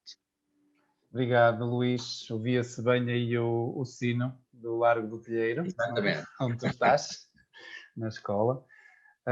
Muito obrigado, Luís, por partilhares este vosso processo. E dizias que a tua apresentação era muito simples, mas conseguiste cobrir todos os aspectos importantes do vosso projeto. Obrigado por isso. Obrigado, eu. E pronto, e agora cabe-me a mim muito rapidamente, porque já temos pouco tempo, eu não ousei interromper-vos, a Dina tinha-me pedido, não ousei, eu acho que a vossa apresentação merecia não ser interrompida. Os 15 minutos eram uma referência, não era algo fechado, e portanto achei que era importante ouvir-vos com calma e até ao fim. Apetecia-me dizer muita coisa. O Luís projetou agora uma imagem, não é, de um jovem da Escola de Segunda Oportunidade, Matosinhos, a escrever, e as pessoas transformam o mundo. Isso normalmente é a segunda parte de uma frase que é atribuída a Paulo Freire, não é? Que diz: a educação não muda o mundo, a educação muda pessoas e as pessoas transformam o mundo. E Paulo Freire esteve aqui em várias apresentações não só citado explicitamente, mas implicitamente como motivador e inspirador de muitos destes projetos que foram aqui hoje apresentados.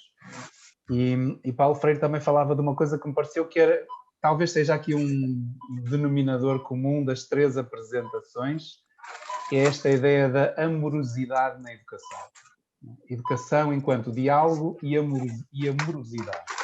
Ou seja, ele, a certa altura da sua carreira e dos seus escritos, começa a pôr esta ideia do amor no centro da sua visão de educação, e de educação entendida de largo espectro, não é? Desde a infância até ao final da vida.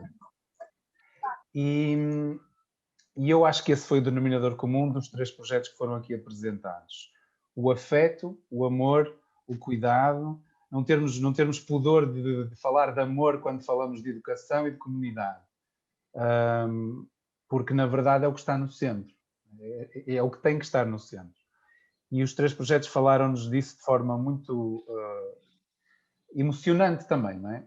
Emocionante porque os afetos nestes 3 projetos são a razão de ser do seu sucesso. E o sucesso significa que as pessoas, através destes projetos e destas experiências educativas e de cuidado, mesmo no primeiro projeto, que, como dizia a Mariana, ficou aquém por causa da pandemia, de uma intervenção mais mobilizadora a nível das comunidades, mas que se dedicou a um trabalho, acima de tudo, de sensibilização e capacitação e formação.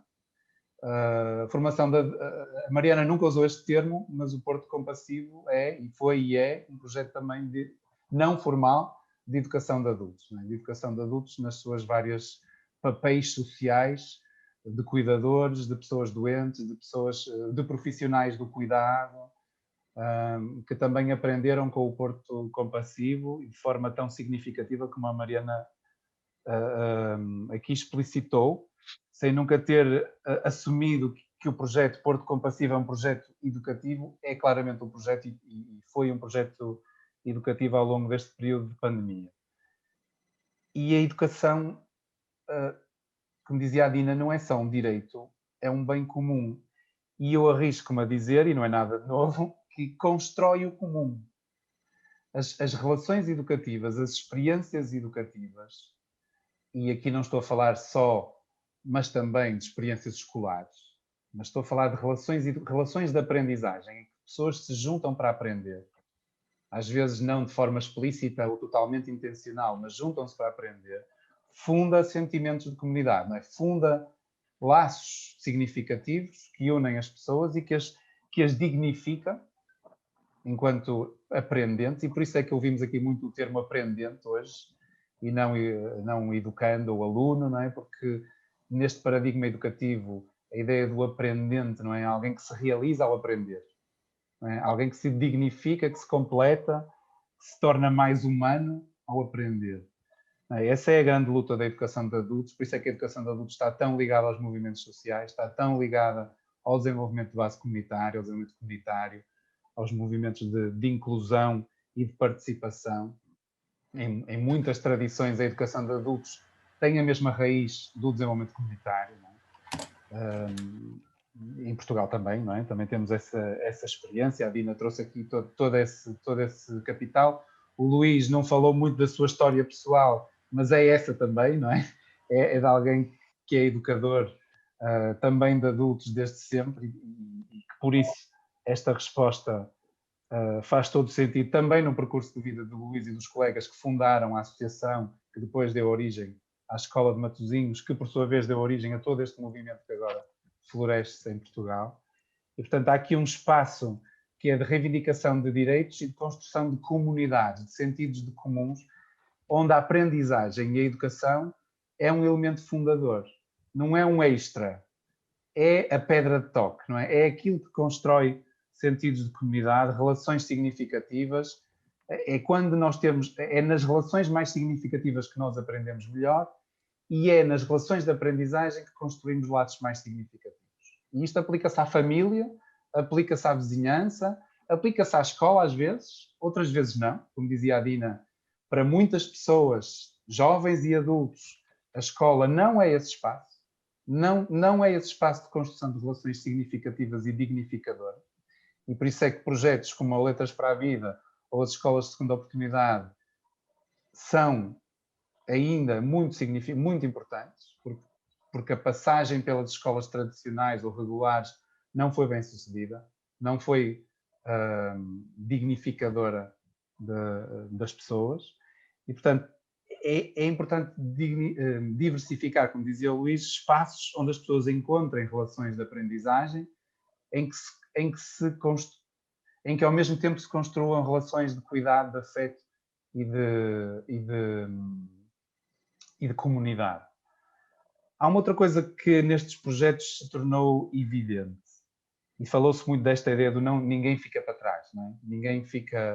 Ninguém pode ficar para trás, é preciso que as comunidades se responsabilizem pelo cuidado dos seus mais frágeis, e estes 3 projetos falam disto, não é? De respostas para os seus mais frágeis, seja em que fase da vida for, seja em que situação da vida for, há vulnerabilidades, há pessoas que estão em situação de vulnerabilidade e é preciso gerar respostas de base comunitária que atendam a essa fragilidade. A chave do sucesso destes projetos para atender a pessoas em situação de fragilidade, a pessoas que muitas vezes têm trajetórias traumáticas de vida, trajetórias onde acumulam insucessos e muitas vezes interiorizam esta ideia de insucesso, de isto não é para mim, eu não sou capaz, eu não vou ser capaz. Qual é a chave do sucesso? E eu tive a feliz oportunidade de participar não só como educador, mas também como investigador em torno das respostas de segunda oportunidade, não é? Nomeadamente na Escola de Matosinhos e numa outra iniciativa com características semelhantes também no norte do país, onde se percebeu, conversando com alunos e ouvindo os alunos e observando os alunos no seu dia-a-dia e nas suas relações tecidas nestes espaços educativos, que aquilo que fazia a diferença, aquilo que os dignificava e os reconfigurava, eram as relações de afeto e de cuidado. São os educadores que se aproximam, que não julgam, como o Luís apresentou neste último slide. Não é? Um educador que não julga, um educador que é próximo, que respeita, que ouve e que vê o positivo. E que se foca nas potencialidades, como dizia a Dina também, não é? Os diagnósticos focam-se nas potencialidades, não só nas necessidades. Quando jovens e adultos experienciam esta relação com um educador ou uma educadora, seja ele em que contexto for e com que título técnico tenha, mas é alguém que tem um papel educativo, mas que se mistura com um papel de cuidado. Não é? Quando um jovem em abandono, com uma trajetória de vulnerabilidade, traumática em diferentes esferas da sua vida, encontra numa escola de segunda oportunidade uma educadora que o acolhe com um sorriso, que o ouve, que tem paciência para as tolices suas, que não lhe fecha a porta e que é capaz de o aceitar um mês depois de ele ter desaparecido, passa um mês ou um ano sem aparecer na escola, quando regressa à escola, é acolhido com um sorriso e com as boas-vindas. Isto faz toda a diferença para estes miúdos. Isto faz toda a diferença para os adultos com quem a Dina trabalha também há tantos anos, não é?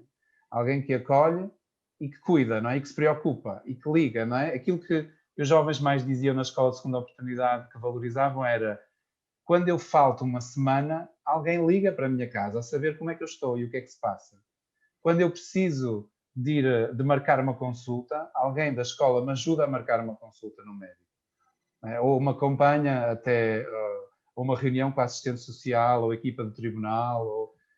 Este tipo de cuidado é a resposta que projetos socioeducativos podem e devem dar numa lógica de desenvolvimento e de integração e de inclusão.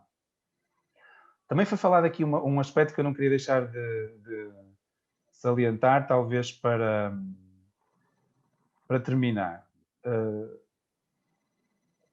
Não, antes disso, só esta ideia de que a Mariana começou por dizer a compaixão no centro. Nós temos pudor em falar de amor e em falar de compaixão. Compaixão, para muitas pessoas, é um termo carregado de uma história com a qual às vezes não nos identificamos, mas a compaixão, como a Mariana definiu, é de facto este sentido de responsabilidade pelo cuidado dos outros nas situações de fragilidade. As respostas educativas muitas vezes são bem-sucedidas quando fazem isso. Quando se focam apenas na transmissão de conhecimento e de conteúdos, são mal sucedidas enquanto experiências comunitárias e de construção do comum. Quando se focam numa relação também de cuidado, que educa ao cuidar e ao cuidar aprende, não é?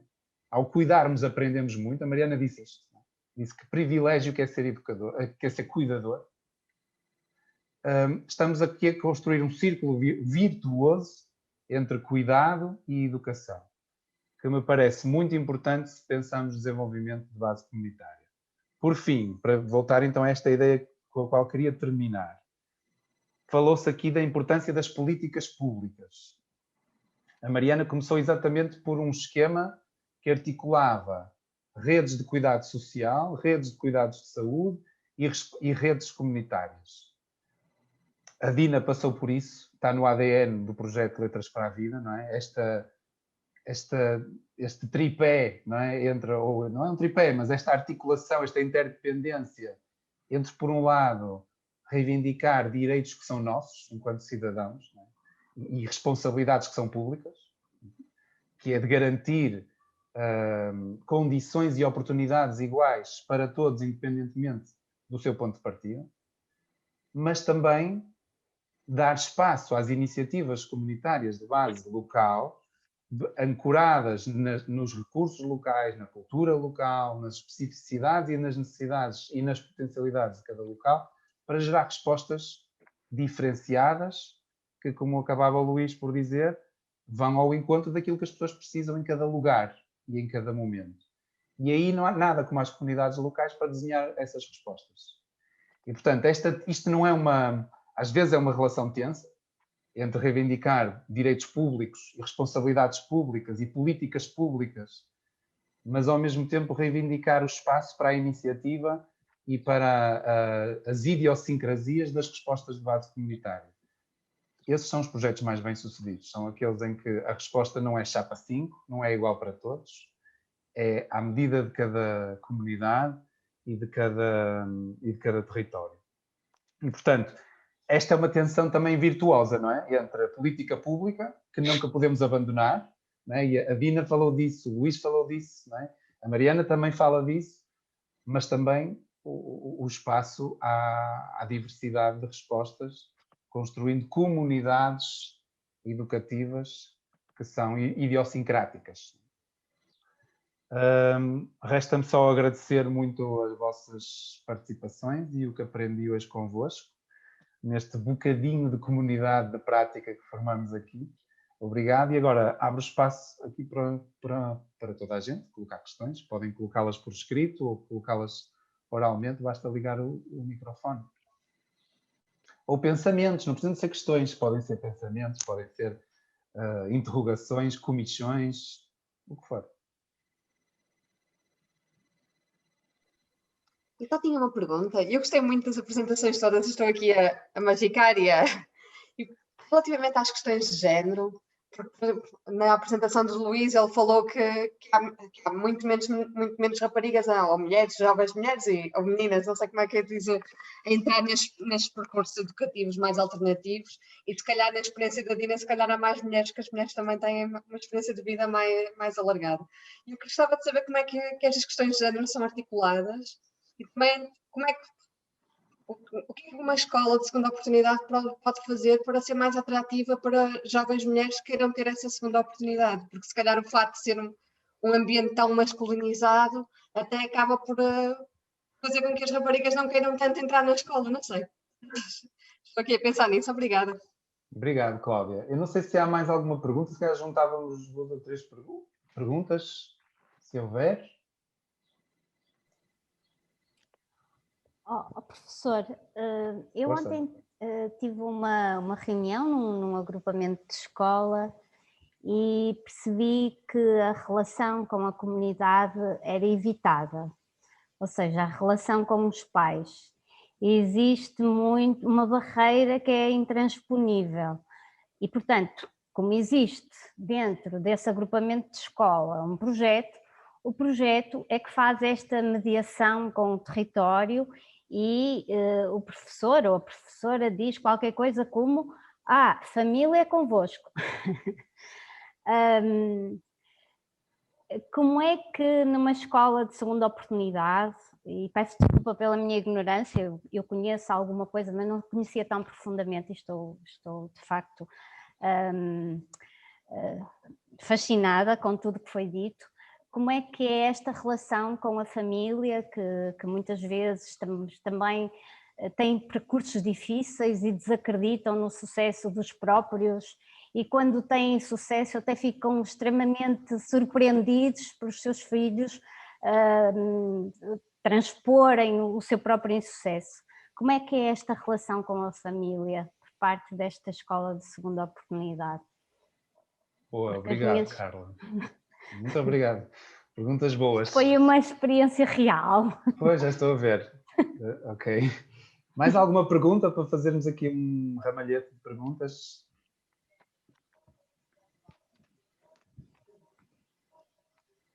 Se não, eu não sei se é exatamente uma pergunta, mas gostava só de colocar aqui uma pequena nota, uma observação, e que diz respeito a essa questão do nosso pudor de falar em amor, quando se fala de educação, e um bocado no seguimento daquilo que a Carla acabou de dizer agora, parece que há sempre uma tentativa que me parece muito artificial de segmentar, compartimentar, distinguir aquilo que é a educação que é dada na escola e aquilo que é a educação que tem que ser dada, deve ser dada na família.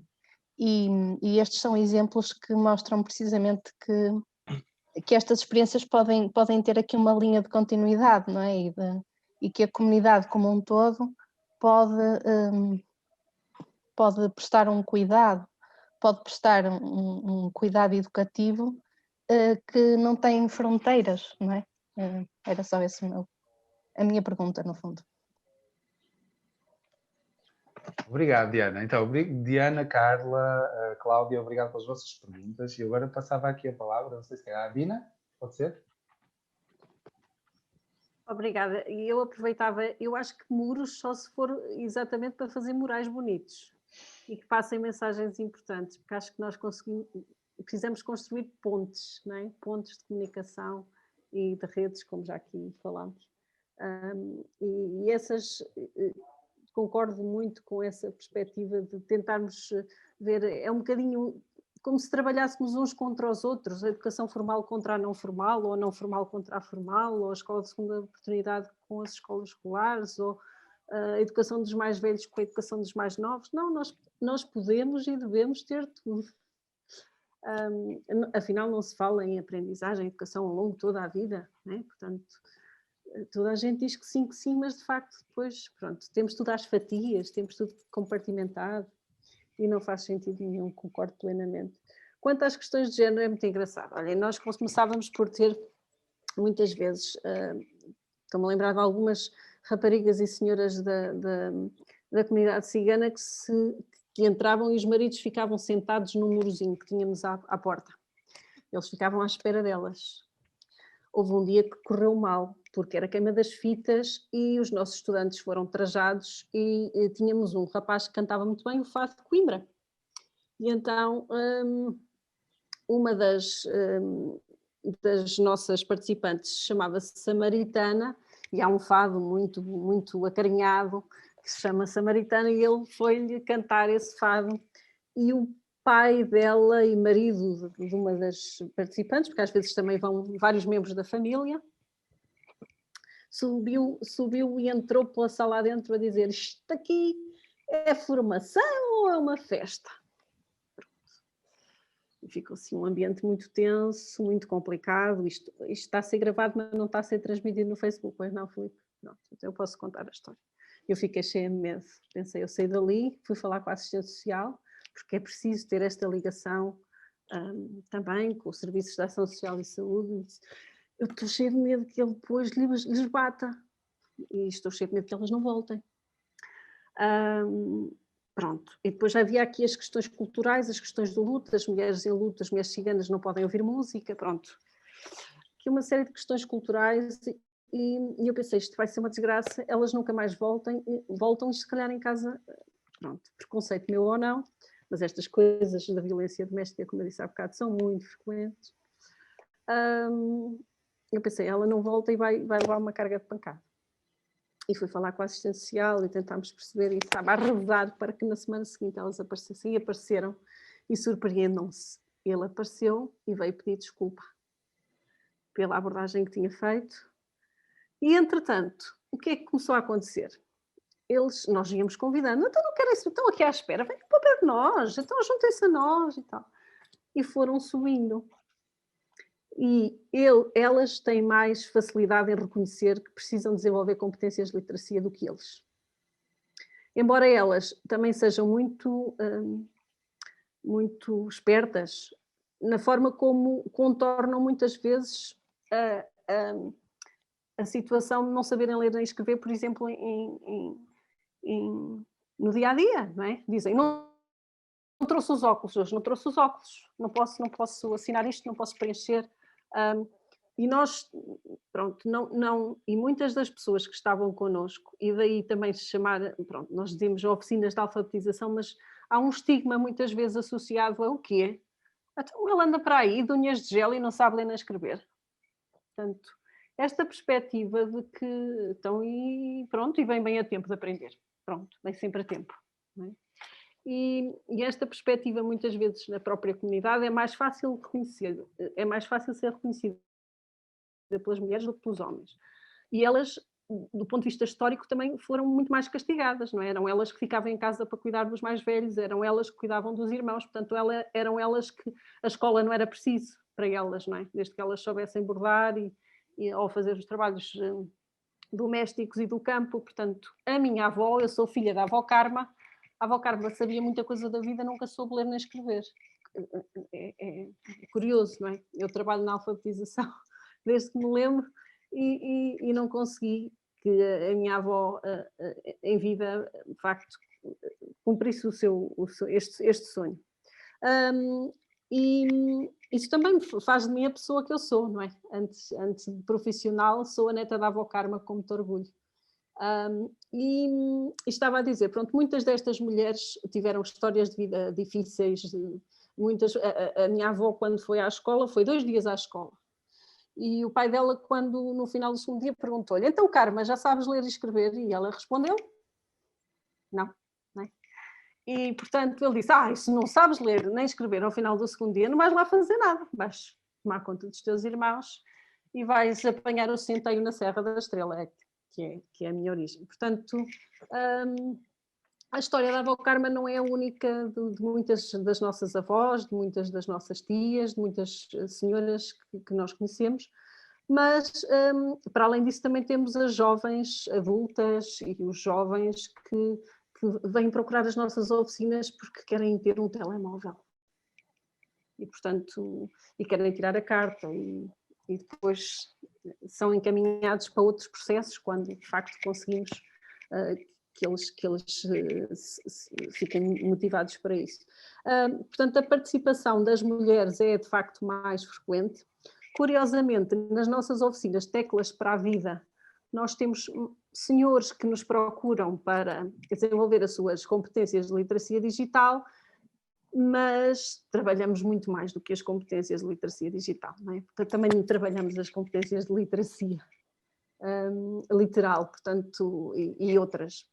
Portanto, é muito mais do que a leitura e a escrita, é muito mais do que as tecnologias, é muito mais do que a música, é a vida, e a partir da escola da vida que as pessoas trazem, e trabalhamos tudo o resto que fizer sentido. E nesse aspecto conseguimos muitas vezes ganhar os homens através da literacia digital, eles vêm participar nas oficinas de Teclas para a Vida e depois até se envolvem nas outras. E depois há uma oficina muito especial que eu não vos falei, que é só para os amigos, muito especiais, que é o Copos para a Vida. O Copos para a Vida é a parte do convívio. Quem lhe pôs o nome foi o nosso querido professor Alberto Melo, este nome maior da educação de adultos em Portugal. E o professor Alberto Melo, de facto, também participa em alguns dos nossos Copos para a Vida, como faz parte da nossa comunidade prática, é da família. E são tertúlias onde estão estudantes, estão os nossos participantes, estão pessoas tão importantes e tão queridas para nós como o professor Alberto Melo, e que estamos todos juntos, de forma horizontal, à mesma mesa, a partilhar o café que a Dona Maria faz, ou o licor que ela também fez, o que às vezes é complicado porque estamos, por exemplo, temos aulas à noite e oferecem-nos o licor e a gente não pode dizer que não, não é? Ou o arroz doce, mas é aquilo que é o amor em oferta, não é? Em comida, ou os limões que elas trazem e outra diz, eu trago os ovos, podemos fazer aquela receita que estava na internet. Então trabalhamos a receita e a partir da receita fazemos o bolo, comemos o bolo com o café da Dona Maria. É fantástico este envolvimento. Isto para dizer que os homens vão participando também quando são conquistados, mas é um trabalho que demora algum tempo por causa da confiança. A confiança é fundamental. E depois temos senhoras que dizem aos maridos, vou ali tratar do altar da Nossa Senhora, já venho. E vão para as nossas oficinas. Mas não dizem aos maridos, porque as mulheres deles não têm Facebook. As mulheres deles não têm direito a ter Facebook. Ou outra coisa qualquer que elas queiram. Por outro lado, também há senhoras e senhores que nos perguntam, olha lá, cria-me lá uma conta no Tinder. Eu quero ir para o Tinder e, portanto, pronto, depois falamos nas questões associadas à segurança, etc.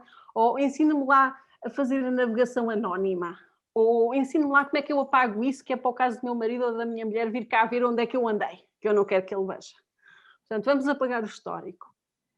Olhe, aqui não pode ser, que eu sei que nós estamos na oficina, mas eu gostava de ver meninas nuas. Como é que eu posso fazer?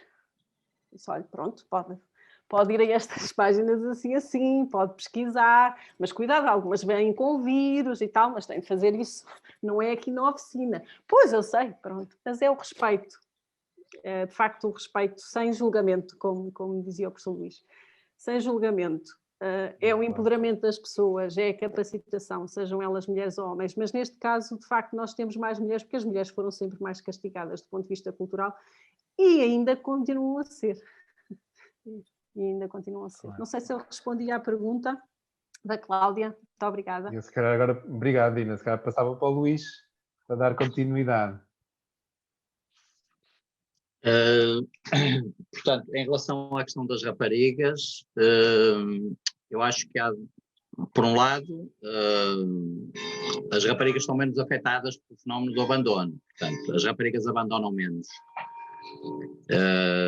E essa é, portanto, uma das principais razões porque as escolas de segunda oportunidade atendem mais rapazes, porque eles são em maior número, não é?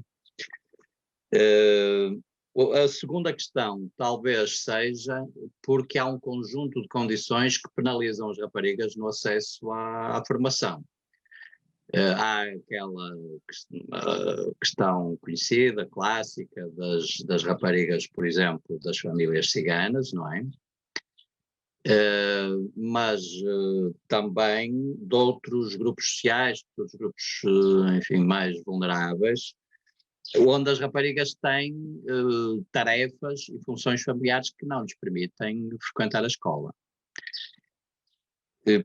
E depois, algumas questões específicas, digamos, da condição feminina, como por exemplo a gravidez, nas jovens, as gravidezes adolescentes, que são também um fator de afastamento e muitas vezes até iniciam, mas depois não têm condições de continuar, não só porque ficam grávidas, mas também porque depois têm que cuidar dos filhos. Agora, o que a escola tem feito, há um terceiro aspecto, talvez, que tem a ver com as sinalizações. Nós trabalhamos muito, portanto, o recrutamento, digamos, uma boa parte do nosso recrutamento é através de sinalizações. Sinalizações significa, portanto, indicações de instituições, comissões de proteção, equipas do RSI, equipas da Segurança Social, das EMATs, de apoio aos tribunais, etc. De todo tipo de instituições, escolas incluídas. E há, eu penso, também uma maior, como é que digo, apetência, ou digamos, há mais casos de sinalização de rapazes do que de raparigas.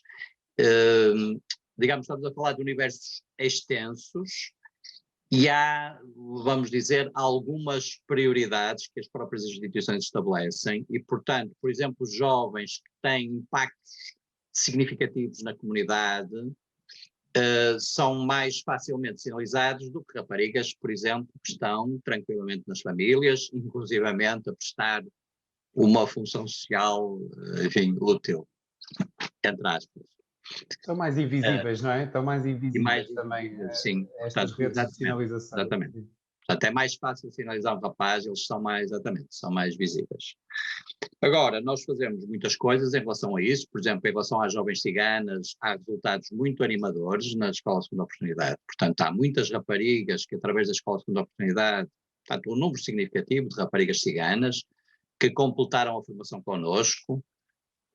Eu continuo a ouvir em seminários, etc., enfim, sobre ciganos, que as raparigas ciganas não continuam a formação.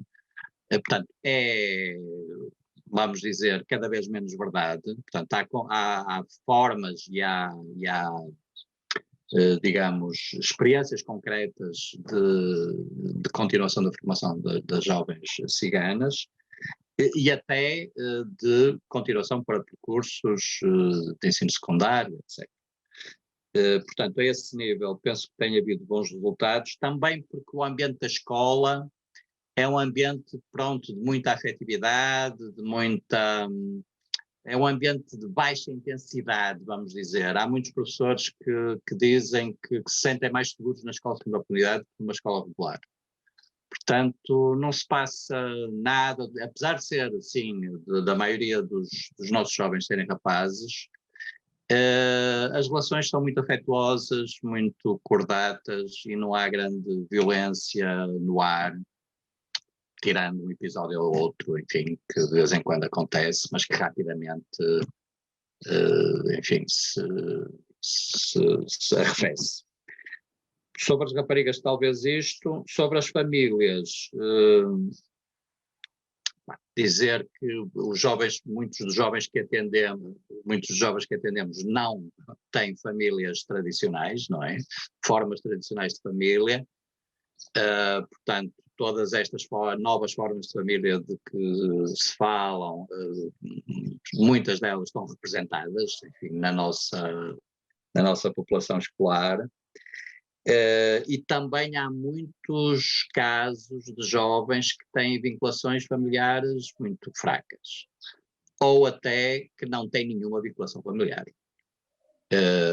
Para além dos jovens institucionalizados, mesmo jovens que, enfim, continuam a viver com familiares, muitas vezes não progenitores, portanto podem viver com tios, com avós, etc., mas há coisas muito curiosas, só para contar muito rapidamente sobre esta história, que é um jovem que esteve agora a participar neste nosso espetáculo, num papel muito relevante. Portanto, nós fazemos, isto tem a ver também com as famílias, portanto, nós procuramos que os jovens convidassem as suas famílias para vir assistir ao espetáculo, para vir vê-los e para, enfim, construir uma apreciação diferente do que costumam fazer.